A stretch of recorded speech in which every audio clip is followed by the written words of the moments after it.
I'm Martin Teal. I've been a financial advisor since 1993. I'm now a fellow of the Chartered Institute of Insurance, so the CII. The thing about financial planning is it's very prescriptive, it's very formulaic. There are some very difficult parts, but I've always said it boils down to three things: mathematics, law, and emotion. And maths is easy. 2 + 2 is always going to equal 4. So if you give me some financial information, I can always work that out with my experience. When I say law, there's legislation, there's tax rules, there are structures and formulas for how things work. The hardest part of my job is the emotional side, because mathematics and law, as I said, is prescriptive. It follows certain formulas, so it can almost be AI, really. But emotion, everybody wants something different. And what I find is people career through life without having a plan, a financial plan. When we go shopping for the kids, if you're booking a holiday, you formulate plans all the time. But people don't do it generally with the finances. They just wander through life. And so I always try, when I meet somebody for the first time, I always try to get them to ask themselves these questions. What do I want to do? When do I want to do it? You could ask where you want to do it if you want to. How long do I want to do whatever it is I'm going to do for? How much is it going to cost me to do it? And what's it going to look like after I've done that? So you could just build a plan on top of a plan on top of a plan. And I just suggest sitting down with a piece of paper and just start writing, what, when, where, why, who, how. Once you've done that, and you've got that out of your head, and if it's you and somebody else, you both agree on it, and you're never going to get the budgeting right, but if you've got a bit of an idea, then you sit down with somebody like me and say, this is what we want to do, can you help me? Or can you help us? And that's it in a nutshell.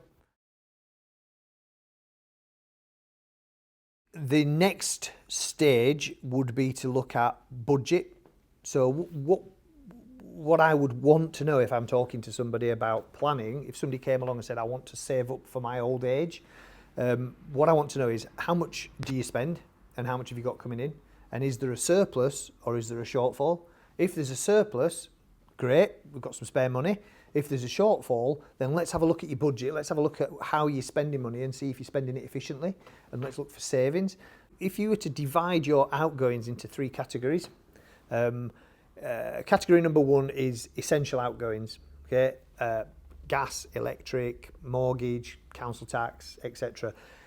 They're nowadays very regular because most of the providers of those services have got their act together and everybody's on direct debit monthly.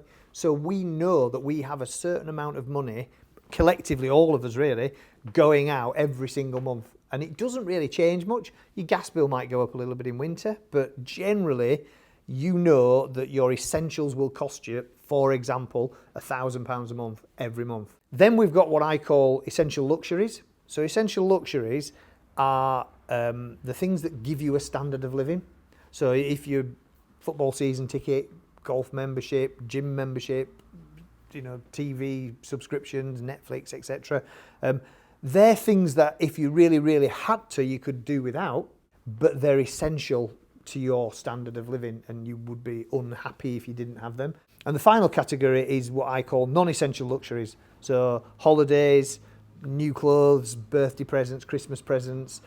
So if you make a budget, what we're looking at is splitting your budget into 3 categories, and then we can start to dig into how your finances work. Sometimes people don't like to look at how much they spend because it scares them, but you only have to do it once if you do it properly, and it probably only takes an hour to get it down either on a spreadsheet, on a piece of paper, or whatever. And once you've got it, it's so powerful because we've got something to work with then. So I don't think everybody needs a financial advisor. I wish they did, because we'd get paid more, but if you can do this yourself, don't pay somebody to do it for you.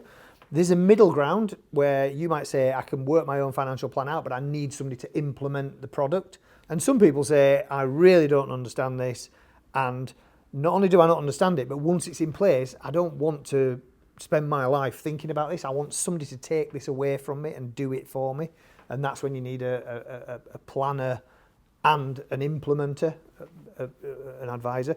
One thing I would say is, and I would say this because I've got all the qualifications, pick people that have got the relevant qualifications for what you need. So if you need pension advice, pick somebody who's got pension qualifications. So the FCA, Financial Conduct Authority, has a website, the FCA website, and there's a list of all financial advisors. And on there are lists of all the specialists. So you'll find me, if you go on there, you'll find me as a pension specialist, for example. So find the right person for the job.